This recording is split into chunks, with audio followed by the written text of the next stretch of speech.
Whether it's interest rates or early fall, there's a chill in the air and in real estate. I'm David Stark and welcome to the East Bay Real Estate Weather Report.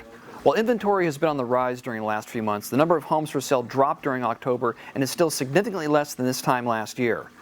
Buyers and sellers are feeling higher interest rates. Prices dropped 4 months in a row, yet are still slightly more than October 2022.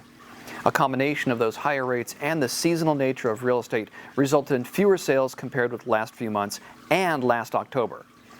Let's look at the 880 corridor. Homes for sale. Take Albany out of the mix and fewer choices for buyers everywhere. Prices mostly up. Fremont is 1.7, Newark 1.4 million. Sales mixed. Hayward up more than 40%, San Leandro down 30%. West Contra Costa County is next. Homes for sale.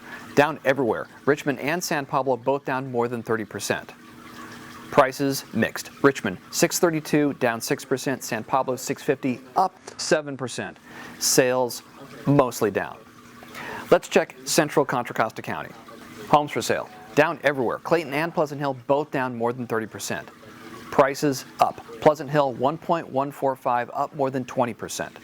Sales mostly down. Walnut Creek 28 sold down 35%.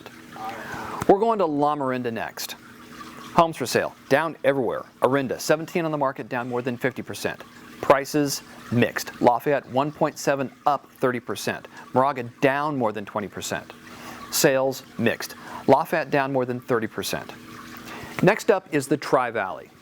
Homes for sale down almost everywhere. Livermore 38 for sale down more than 60%. Prices mostly up. Dublin 1.63 up 17%. Sales mostly down. Dublin 22 sold down more than 30%. Finally, we're in the Delta. Homes for sale down everywhere. Antioch 95 on the market down more than 60%. Prices mostly up. Oakley and Pittsburgh both in the $600,000 range. Sales mostly down. Oakley 22 sold down more than 45%. Last thought. A home was on the market for 22 days during October, which is a bit longer than the last few months, though a lot shorter than last October when it was 30 days. We'll see you next month.